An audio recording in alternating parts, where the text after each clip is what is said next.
Assalamualaikum warahmatullahi wabarakatuh. Orang itu sekarang kan ketakutan sama 5G, 5G,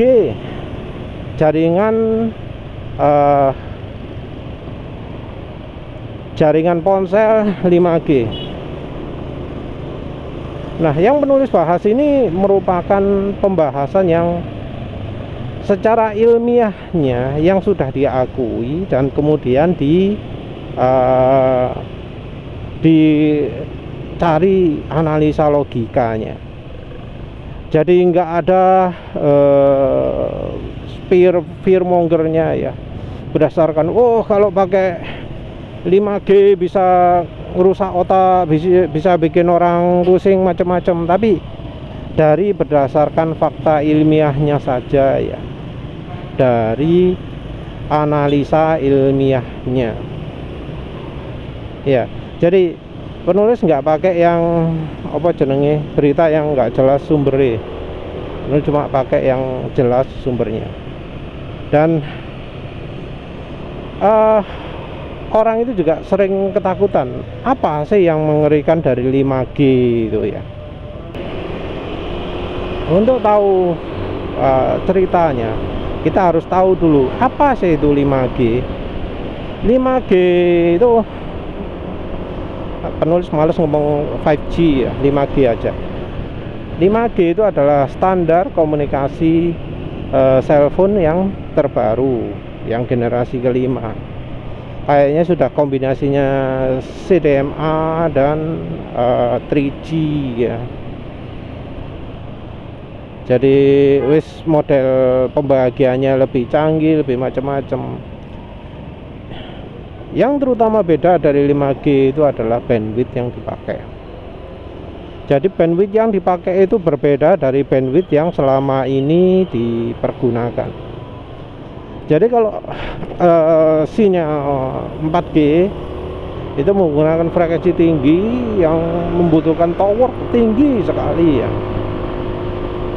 Modelnya sinyal itu larinya ke tower yang tinggi. Sinyalnya ini bisa menembus segala macam karena frekuensinya lebih tinggi. Piro 1900, 1800 piro mana wis itu.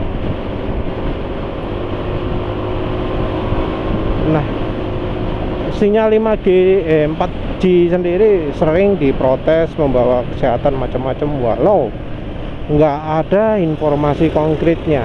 Karena contohnya ada yang ngomong mekaniknya dari pengembang sinyal ponsel ya, sinyal 3G gitu ya, berada dekat base stationnya, di dekat dengan alat yang memancarkan sinar luar biasa, pancaran sinyal luar biasa, tapi tetap oke. Ada yang ngomong gitu. Dan ya sebenarnya ya, bahaya yang dialami oleh mereka yang memakai handphone itu terjadi bukan dari towernya, walau sempat ada yang orang lempar ke tower pakai orgonite gitu ya. Tapi ya yang melempar orgonite itu kan sekarang ini wis terbukti mereka membohong ya, karena alat mereka yang sekarang justru merusak cuaca. Justru cuaca makin rusak setelah mereka mulai lempar itu. Bukannya makin baik tapi makin buruk. Dan penulis sendiri ya, contoh barusan di pabrik tadi, motornya penulis ini kehujanan. Terus di selang beberapa kilometer sesudahnya nggak hujan sama sekali. Padahal di kantor penulis itu ada 5 tower. Tapi ya buktinya di kantor penulis hujan, di sini kering kerontang. Di Mungur tadi itu kering kerontang. Penulis mulai rekam video awal-awal juga kering kerontang. Kok bisa seperti itu? Ya karena memang kebanyakan yang nyebar orgonite yang merusak cuaca. Balik lagi ke polusi ya, nggak cuma merusak cuaca toh lah ya, bikin polusi juga, polusi baik fisik maupun ke energinya. balik lagi ya, bahaya dari 4G itu bukan dari towernya, tapi dari HP-nya. Caranya, desainnya, elektroniknya di bagian HP itu tidak desain mengacu ke kesehatan. Padahal yang namanya sinyal di switching, di on off, itu akan menghasilkan efek baik yang positif untuk kesehatan ataupun yang negatif untuk kesehatan. Dan karena nggak didesain, maka hasilnya jadi random. Ada yang mempunyai hasil baik di kesehatan, ada yang mempunyai hasil buruk di kesehatan. Namun biasanya ya yang kena yang hasil negatif ke kesehatan. Dan ini berhubungan dengan mekanisme on off switchingnya ya, posisi, geometri dan macam-macam. Yang kalau kena apesnya, wah wis bikin efek kesehatan. Nah wis, terus bukan itu. Yang 5G ini prinsip kerjanya beda. Dia nggak pakai tower, tapi pakai tiang dekat-dekat pemakainya. Sinyalnya itu pendek-pendek tapi titik-titiknya banyak.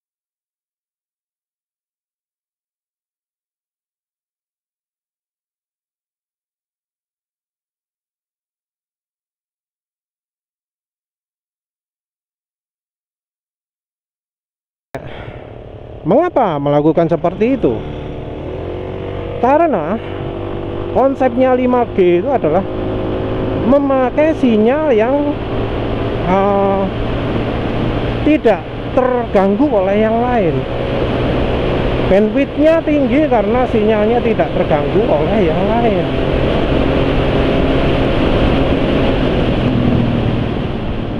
Nah, konsep 5G sendiri memanfaatkan frekuensi yang sangat tinggi. Nah, frekuensi tinggi ini membuat pemakaiannya, bandwidthnya bisa lebih tinggi.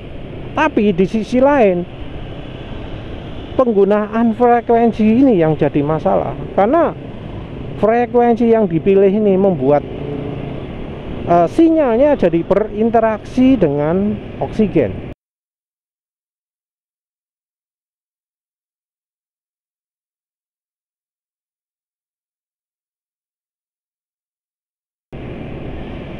Jadi sinyalnya itu akan berinteraksi dengan molekul oksigen. Molekul oksigen menjadi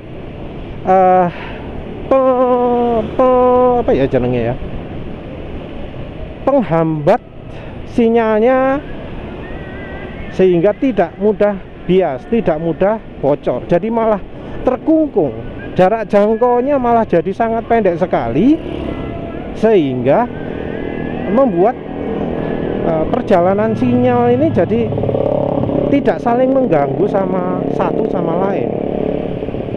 Interferensinya minim sekali. Interferensi yang minim sekali ini membuat komunikasi bisa jauh lebih cepat, transfer data bisa lebih cepat, sinyal juga lebih murni, karena memang sinyalnya itu mudah teredam oleh oksigen. Nah, namun ya jadi masalah juga karena yang kena reaksi ini adalah oksigen, dan oksigen ini adalah suatu hal yang sangat dibutuhkan oleh makhluk hidup, termasuk manusia. Jadi mungkin ada berita orang yang pusing, orang yang kehabisan napas macam-macam karena sinyal apa jenenge 5G itu, ya mungkin aja sih kayaknya ya. Kalau misalnya sinyalnya itu memang bereaksi dengan oksigen, ya berarti oksigennya akan jadi sesuatu yang lain kan, karena yang namanya reaksi kimia itu pasti ada efeknya lah, pasti akan melakukan sesuatu ke oksigennya. Apa yang terjadi pada oksigennya bila kena paparan sinyal 5G ini? Nah, menurut penulis itu yang bikin sinyal penerapan 5G itu jadi beresiko. Studi kasusnya belum pernah tahu ya penulis.